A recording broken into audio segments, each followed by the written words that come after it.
you to not be first? Do we do enough? Well, I never shut up about it. It must have been about 16, 17. We nicked their gilt rings. Right, the bouncer's gilt ring. This is no good for me. That's the reality. If you want the honest truth, and I see it every day.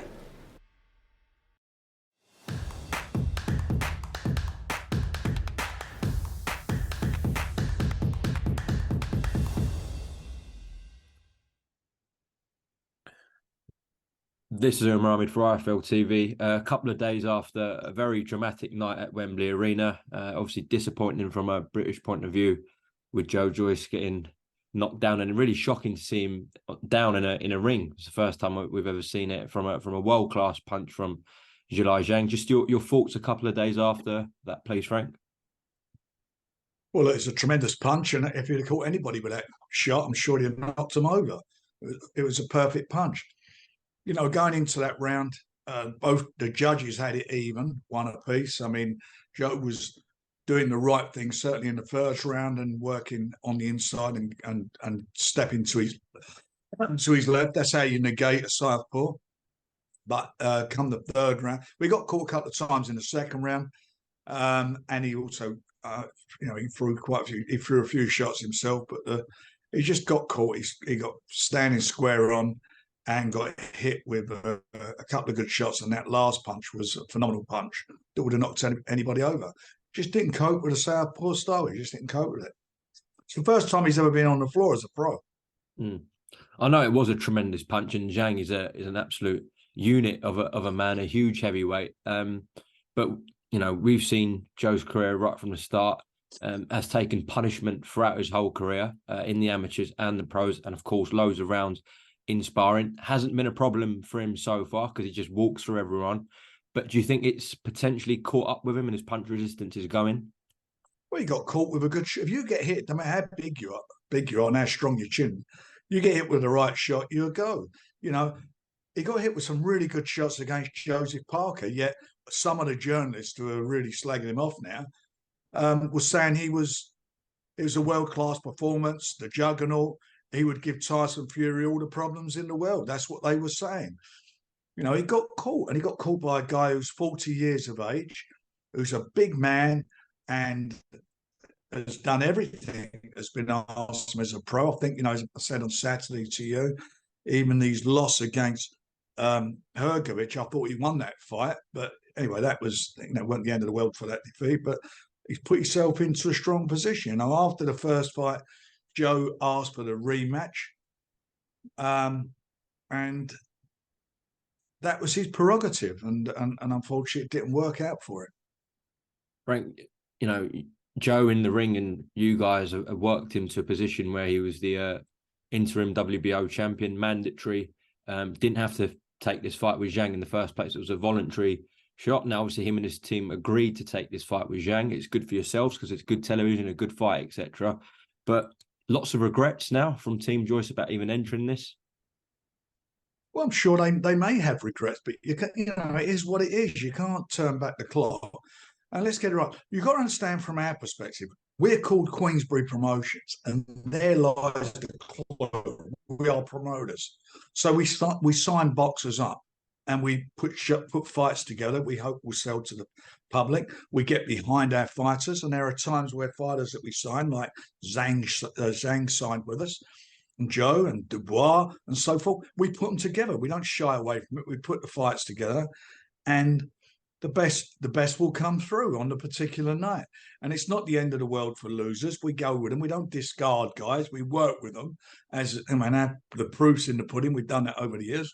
And the heavyweight division is a lively division. We've made some really good fights over the last few years with our heavyweights. Good fights. Dubois, Joe Joyce, Dubois. We got him into a position and worked very hard to get him in a position to become the WBA regular champion. And as a result of getting him in that position, he got a crack at the world title and was very unlucky not to have had a stoppage, which was well documented. My view on that was a legitimate punch and would have been the end of that fight. But we worked hard to get him there. And it's the same with Joe. We worked very hard with Joe, had him bought his contract of a Richard Schaefer's company. We bought that contract because we believed in him and have got behind him, contrary to what some people think, and worked very hard to get him into his position, which he done the work in the ring. You know, very good manager he's got in Adam Murray. He's done a fantastic job, brilliant job. He's a joy to work with. And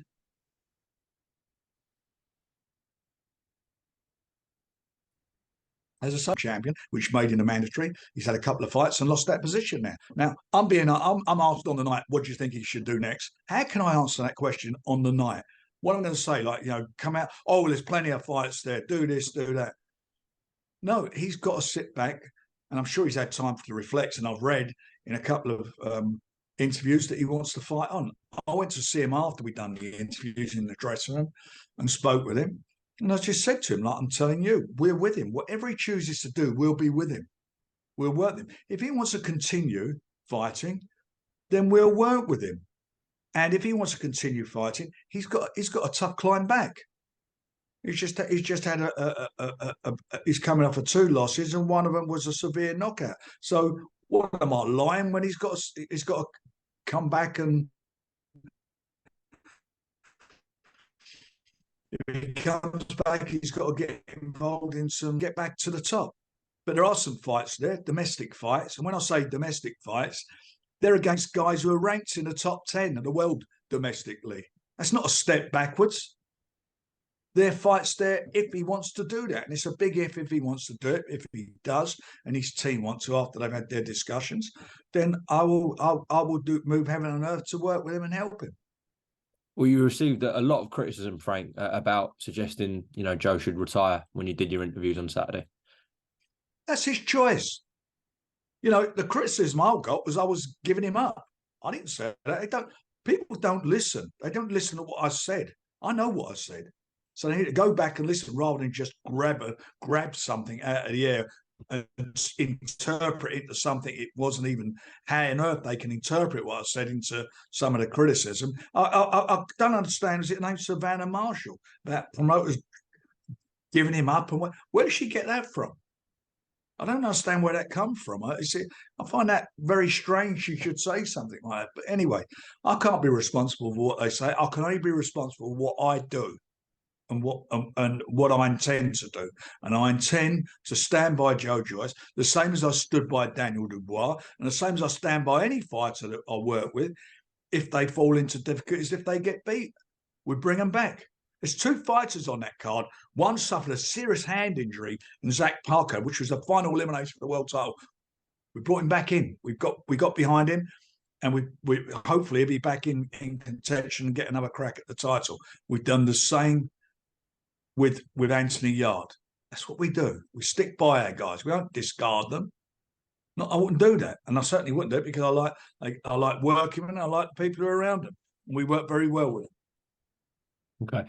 Let's just say Joe sticks with his decision, which was in the dressing room. He said he wants to carry on. I even put the Daniel Dubois rematch to him because I look around sort of the heavyweight division and that makes sense. There's a narrative, there's a story. Many people might fancy Daniel in that fight now. So depending on what happens with the WBA appeal, Frank, could that be something that we work towards, Daniel and Joe? Well, we've got to see what happens. First of all, he's got to make his decision. I know he said what he said after the fight, and lots of people say things immediately after a fight. As a bad knockout, and he needs time to sit and think about what he wants to do. And I'm sure, as I say, he'll discuss it with the good people he's got around him. Once he makes his decision, then we could look at the landscape. He's not going to be fighting for a while now. He's suspended at the moment because it was a knockout, so he can't train, he can't spar. So once he's ready, then we'll have a chat. There's no rush whatsoever, no rush. But to get back to where he was before these 2 fights, he's got a hill to climb. And if anyone says any different, they're mad. Of course, he's got a hill to climb. What level do you think he's at now, Joe Joyce? He's in the top 10 of the world. He's still in the top 10 of the world. He's got beaten by a guy who I think's in the top 4 of the world. He's still there. Despite it, I just think he could not cope with the set. He could not, for some reason, cope with that southpaw style. Fights before that, he's done extremely well. You can only say what you see. Let's talk about the winner in terms of Zhilei Zhang. Has there been any contact from China about staging a fight there for Zhilei? We've had some interest from there, and we're something we consider. I mean, he desperately wants to fight in his home country, and you can understand that. But if he doesn't, then he'll fight here because he's built a reputation up. I mean, he's an exciting fighter. There's no doubt about that. He's a very, very good fighter. He's a big, heavy-handed guy. And he's, again, a nice guy. He's a really nice guy. He's got good people around.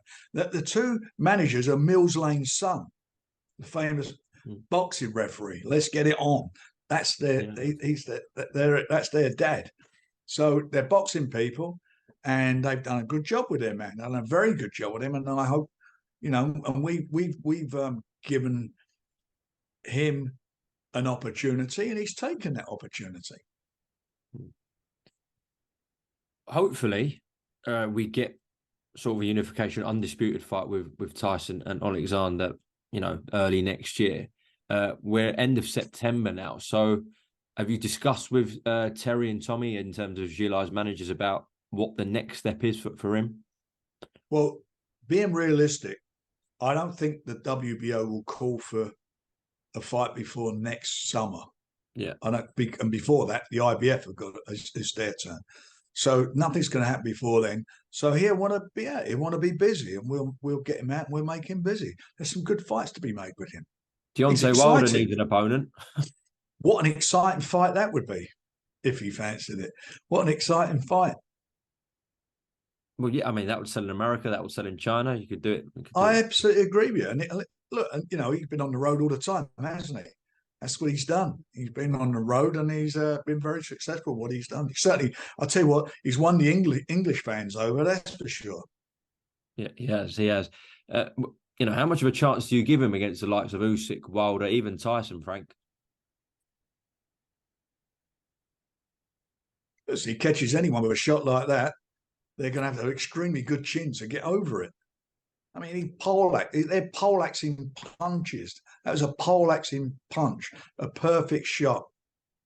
Tyson's got a great chin, but you've seen him go over as he did against a big punch in heavyweight in Deontay Wilder. But he got up, so he's got a great chin. Deontay Wilder and him, what a fight that would be. That would be a shootout because they wouldn't get out of the way of each other, that's for sure. And Usyk? And Joshua. Yeah.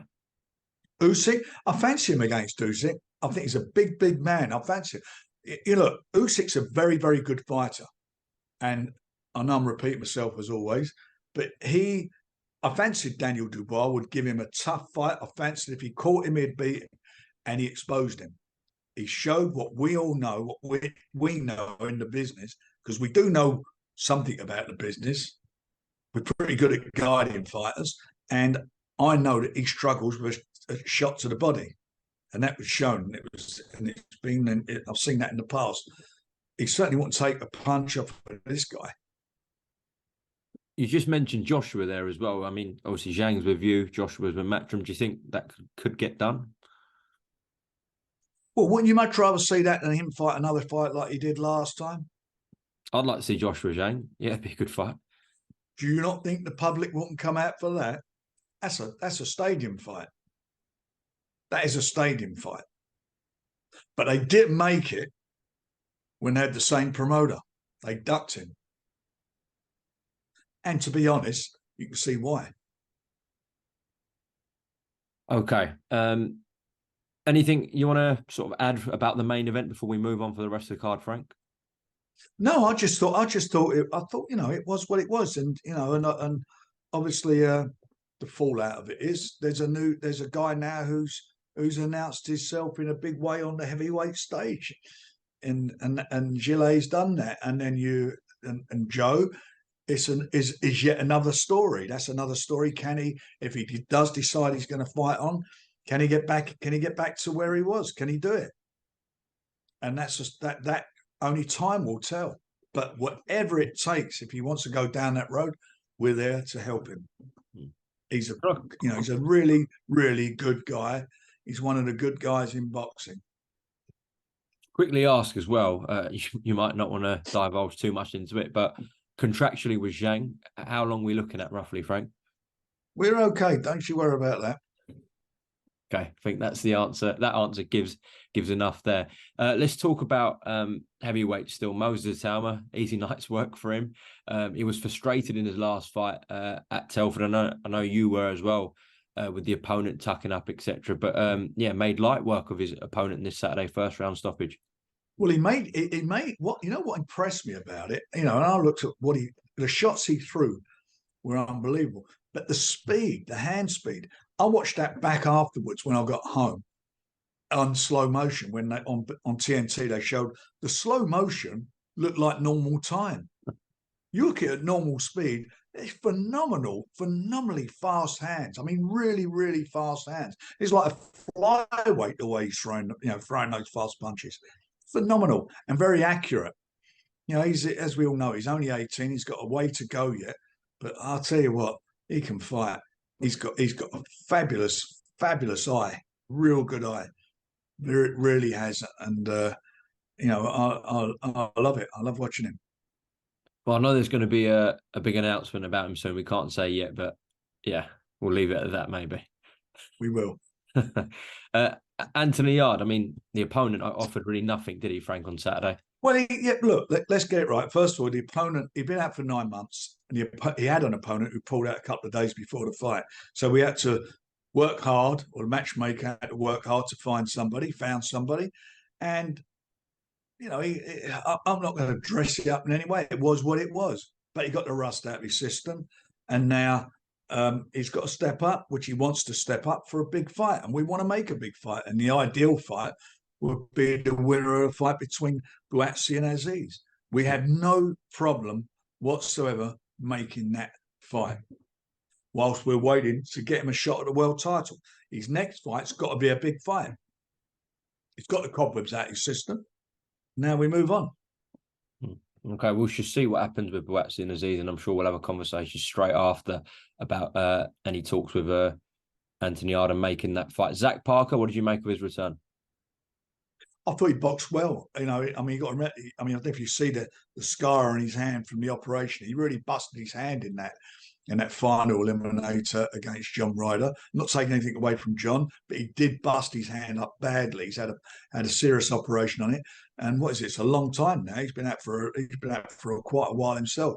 But I thought he eased himself back in well. He's throwing some lovely shots. And he's a lovely guy to work with, and he's got a good manager in Neil Marsh, and they just want big fights. That's all they ask for, is big fights. They don't want anything in between. They just want big fights. So we've got to make sure we deliver for it. Well, he called it Anthony Yard, but that's a bit unrealistic, isn't it? At the stage Yard is at in his career. Well, I don't know. Who knows? I mean, down the road, that's a good fight. I mean, if he moves up a weight to light heavyweight, that'd be a great fight, wouldn't it? At light heavyweight. I don't know, but he can fight at super middleweight or light heavyweight. And, he's a very, very capable fighter. He's shown that for me. I really do like him. I like watching him. And as I say, it was unfortunate what happened with his hand in his previous fight. But he's back and he's raring to go. And he's a very, very capable fighter. He's another one of these youngsters that we got who I think will go places eventually. Here, Sir Leary, thoughts on this fight? Tough opponent. I thought for quite a few rounds, he had to get him out of his shell. He was really tucking up well. He didn't want to get caught. And I thought Pierce really worked hard. He was throwing some nice, lovely shots. He was picking his shots well. And I think they were really good rounds under his belt. Latter rounds, the guy came into it. He opened up a bit himself. I thought it was a really, really good fight for him. I know you've got a soft spot for Royston Barney-Smith, who was back out on Saturday. Well, didn't he box well? I mean, he's only a young boy. He's only, what is he now, 19? That was a good win for him against a guy who come to fight. Certainly, the fella, fancied it. He'd come to fight, and I think Royston done brilliantly. Threw some lovely shots. He's a good fighter. He's a really good quality young prospect. Got a lot to learn, but he's a good prospect. Well, a few hours later, we saw the return of Conor Benn in Orlando. Did you catch any of the fight? What did you make of it? I said, well, listen, he done what he had to do, didn't he? I mean, it's nothing special. He was watching. He did what he had to do. In one of those small ballroom promotions, it was what it was. And I thought they was having the fight in the rooms where we normally have our press conferences in. But yeah, he done what he had to do. Yeah, old T boy there. I went to ask him, what's the difference between a small hall and a small ballroom? Those old pants he's got on, they've got small ballrooms. They're now talking about doing a fight with Chris Eubank Jr. At the end of December in this country. They're targeting. I just don't see the narrative is just complete and utterly dishonest. Why didn't they announce this fight until 3 days before it took place? You know, they did that, try to get it to go under the net. They'd announced it earlier. There would have been a lot of resistance. There'd been a lot of phone calls going into Florida from the press and media. There would have been the border control making a proper representation to them, saying to them that he was a British licence holder at the time he failed those tests. And under the terms of being a British licence holder, he's not appeared before their designated court, if you want to call it, of who hear these matters, which is UCAD. Been no hearing. He's not been cleared. They keep saying he's been cleared. He has not been cleared. He's not had a hearing to determine why he had those substances in his body. If I'm lying, sue me. Well, Frank Smith addressed, some questions from the media after Conor's fight, and essentially was saying it's private information. He's dealt with everything that he needs to. He hasn't dealt with it. Why does the public need to know? Listen, Zhilei Zhang, they kept throwing that. Everyone was throwing that out at me about Teti. Oh, Teti failed his test. What's happening there? I've kept it quiet. One by one, we weren't even told, and we read about it in the media. That's how we were informed. But you know what I said at the time? He's got to go through the process. If he wants to fight again, he's got to go and clear himself and explain why he has substances that are banned and on the banned list of UCAD and VADA at the time in his system. And if he does that, great. If he doesn't, then he's going to be banned. And what happened? You had the hearing. You went through the process and got banned. They have not done that. And why would you keep saying it's private? Why is it private? What's private about it? He's fighting. He's out there fighting people, and people fighting an opponent who wants to know, is this guy clean or not? He was talking more about, is he clean? Is he clear to box? Of course, he's not clear to box in the UK. Otherwise, he would have a license. He's not clear. It's bullshit. And all he keeps talking about, the T-boy, is all this stuff just all the time to keep taking people's mind off the truth and the facts. And the facts are he has not been tested. He has not had a hearing for those positive tests. No hearing, no explanation given why that's in his system.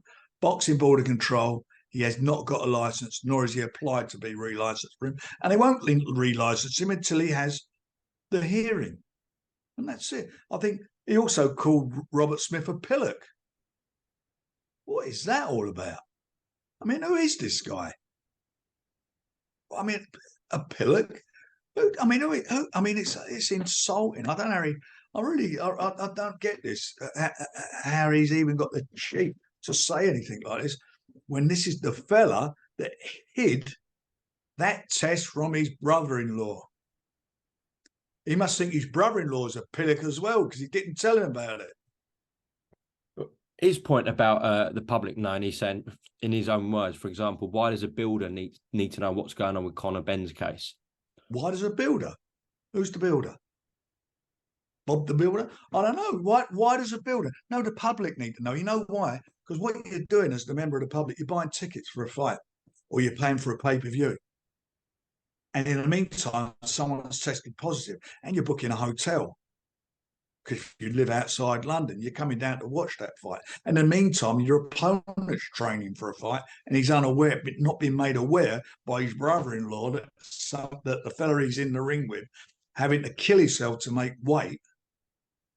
has failed a drug test for performance-enhancing drugs. And there lies the truth of the matter. They're called performance-enhancing drugs. They're to make you a better fighter, to give you an illegal advantage over your opponent.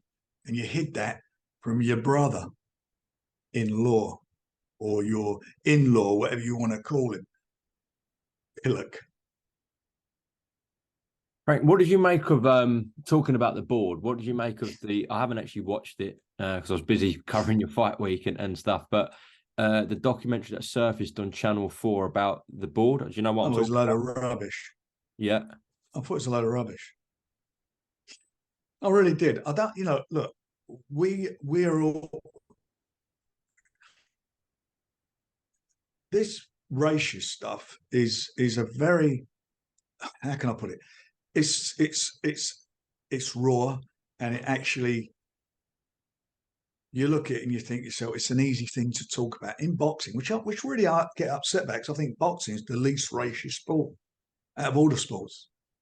One of the most famous promoters in boxing was Don King.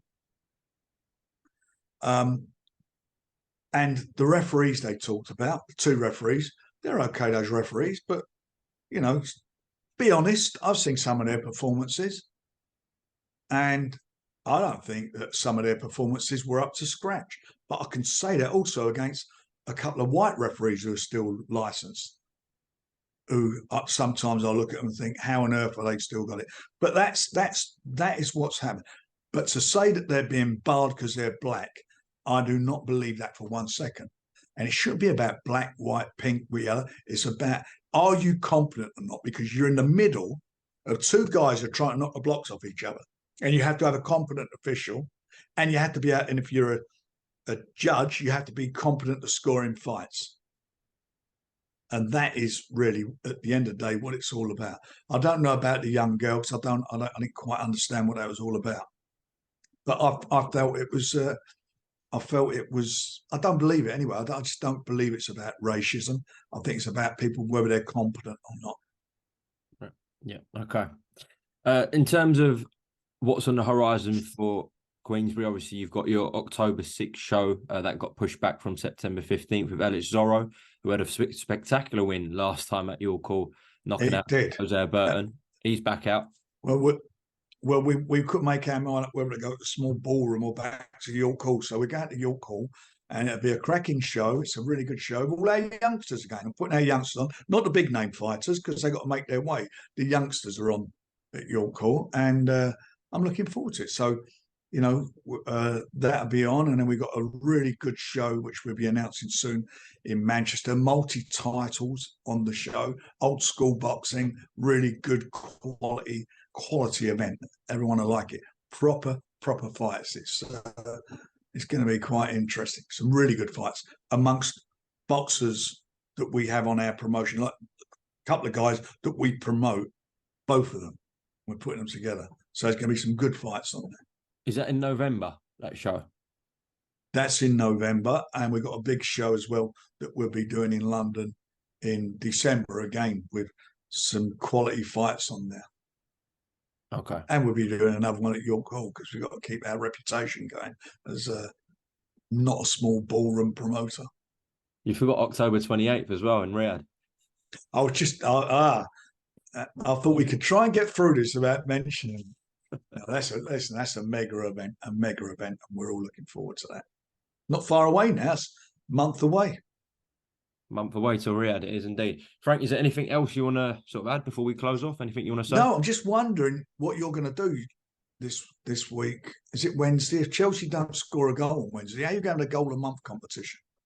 Yeah, we've got Brighton, so they go in as favourites, to be honest, the way they've been playing recently. I know. Well, I'll tell you what, it was quite an interesting game yesterday, the old derby match between Arsenal and Spurs. Well, we kicked off at the same time, so I wish I stayed and watched that really instead of paying £50. Yeah, well, it was the atmosphere was unbelievable. It was really exciting, and I thought, I hate to see it as Arsenal fans, but I thought Spurs came into their own a bit in the second half. Luckily. Do you reckon you'll win the league or not? I think we need a real high quality striker. We've got a couple of good players were out yesterday, and Rice got injured as well. So Troussard was out, and so was Martinelli. So we struggled a bit in that department. But if we can get all our guys fit, I think we got a good chance. I mean, Man City at the moment are looking like monsters, aren't they? I mean, you think De Bruyne's out, and they're still bloody up there. Like they don't even miss him. A great player like him. Okay, Frank, appreciate your time, and we shall speak soon, hopefully. We certainly will, young man. Take care, all the best. Be good. To not be first. Do we do enough? Well, I never shut up about it. It must have been about 16, 17. We nicked their guilt rings. Right, the bouncer's guilt ring. This is no good for me. That's the reality. If you want the honest truth, and I see it every day.